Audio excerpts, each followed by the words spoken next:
Hello all students of the book, The Twic is Dinka. So now, why did I write this book? What was my interest? I was asked back then by the high school students that they were working on some papers in the history classes, and they were writing about the Twic East Dinka and how it came about. They were doing some research, they couldn't find information beside the oral tradition that they have or they have heard from their parents. And these students, they asked me to put something together. And so I agreed to do that. And I went on doing a lot of research and traveling and talking to people and looking at the old books, especially the Egyptians, the book of Twic, also that list the societies in the South Sudan and the translations, and also went to the library of Khartoum, which by then had a lot of information about the books and about the groupings of the people that have worked before and people that have mentioned something about Twic East, and also the knowledge that is based in the land. So this book is very important for the students, those that are doing dissertations. I have 3 people doing dissertations on the Twic East and try to understand the spirituality of the Twic East Dinka, and the drumming system, the social hierarchy, how the group was being formed, the governance, how it came about. What is Twic East and why are they called Twic East? Now, they are in the east of South Sudan, and Twic East are part of the Dinka, the whole Dinka group in South Sudan. Now, they just happen to be in the eastern part, and that's why they became Twic East. Now, the real spelling, which is the Twi, which is T-W-I, that's the Twi. And then if you want to add East, you can do that, Twic East Dinka. Or you can say Twic, as the accent would add a C, which is T-W-I-C. And that's the Twic East. Now, there are some other Twi in other area, Twic in other areas. So don't be confused. This is the Twic East Dinka in the eastern part of the Sudan, and they are part of the larger Dinka section.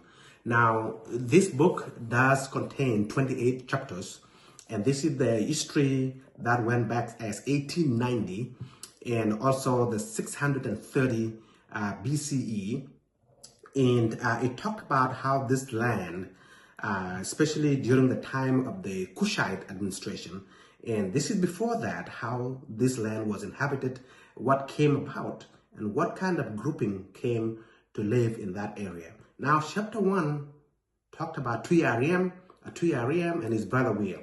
Now, those are mentioned, but they were not the first group to arrive in the Twic East area. Now, they became the founders because the history was echoed so many times, and they were so wealthy, and they put a confederation of the society that followed them, because they came from the western part of the other Dinka grouping to this part of the east.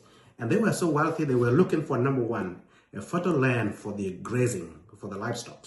Okay, they were looking for that. They were looking for a land that is far from chaos, far from wars, tribal wars and things like that. They were looking for a very green land that has water.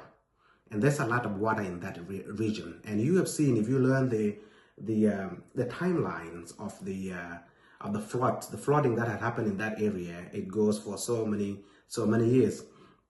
And also the book does talk about the 1967-1968 incident that happened in the Twic East, and the history goes back on and on and on. So this is not a simple book that is just orally. It does involve a lot of research that was put there. So I urge you to be able to go there and learn about it. This is the only book in the land of the Dinka. This is the first book that actually is out there talking about the history of the land. So I urge you to be able to go there and study. And there are some books that's going to come out, and the history goes on and on. So this is not the first book, but I like to start out next week talking about the chapters and talking about the synopsis of each chapter of the book. Now, Twic and his brother Will, when they came to this land of the Dinka Twic East, they came and settled there, but they were followed by major other group sections that later on form an amalgam of a confederation system, the governance system, how they want to be governed, and the goddess, what their beliefs were, the naming, and they just put together a social hierarchy of the entire movement, and that became their home. We talk about the spirituality, the callings, the goddess, the important goddess, the god of rain, the goddess of fertility, which is Akwe, the goddess of the medium, and also the middle spiritual beings that are between knowledge, which is the God, the supreme God, and also the intermediaries of how to go about, the elders that kept the tradition going. And as those are the gatekeepers of the tradition, the elections that are done, the powers that are shared, it is all based on the faith system. So thank you so much. We're going to come back to it. I heard you. Get a copy. Next week, we're going to start diving into it. Thank you so much. Adieu.